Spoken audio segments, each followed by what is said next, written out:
नमस्कार, मी हरीश. आपण पाहतात अमरावती सिटी न्यूज. मित्रांनो, राजकमल चौक ते मालवीय चौकापर्यंत उडान पुलाखाली जम बसून राहणाऱ्या भटक्या व घुमंतू समाजावर अखेर सिटी कोतवाली पोलीस आणि महानगरपालिकेच्या अतिक्रमण विभागाने संयुक्त कारवाई केली. पुलाखालील अतिक्रमण हटवून रस्त्याचा परिसर मोकळा मित्रांनो करण्यात आला. परंतु प्रश्न असा निर्माण होतो की ही कारवाई खरंच गंभीरतेने केली जाते की फक्त एका दिवसाचं सोंग? कारण याआधी अशा अनेक कारवाया झाल्या, परंतु काही दिवसातच हेच लोक परत तेथे येतात आणि पुन्हा अतिक्रमण सुरू होतो.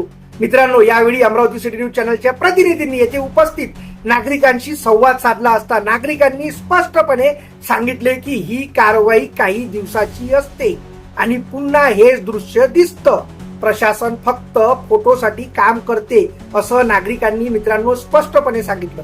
मित्रांनो, आता प्रश्न असा उपस्थित होतो की पोलीस व मनपा कर्मचारी आले, तंबू व झोपड्या हटवल्या, काही सामान जप्त केलं, परंतु कुठलाही स्थायी पर्याय न देता फक्त उचापत का हे घुमंतू पुन्हा याच ठिकाणी परत येणार नाही यासाठी काही उपाययोजना आहे काय?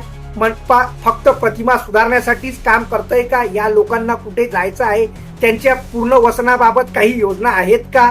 संपूर्ण शहरातील नागरिकांना दिसतंय की ही कारवाई पुन्हा एकदा एक दिवसाचा देखावा आहे. जर खरंच शहर स्वच्छ आणि अतिक्रमण मुक्त करायचं असेल तर दीर्घकालीन नियोजन आणि सातत्यपूर्ण कारवाई आवश्यक आहे. केवळ एक दिवसाची धडक कारवाई नव्हे तर सातत्य हवे. तेव्हा मित्रांनो, आपल्याला या संपूर्ण प्रकरणावर काय वाटते हे कमेंट बॉक्समध्ये कमेंट करून नक्की कळवा. व्हिडिओ आवडल्यास आपल्या मित्र परिचयांच्या व्हॉट्सअप ग्रुपवर नक्की शेअर करा आणि चॅनलवर नवीन असाल तर फेसबुक आणि इंस्टाग्रामवर फॉलो करा व तसेच युट्यूब चॅनलला सबस्क्राईब करा. चला तर मित्रांनो, पुन्हा भेटूया नवीन बातमीसोबत. तोपर्यंत पाहत रहा अमरावती सिटी न्यूज.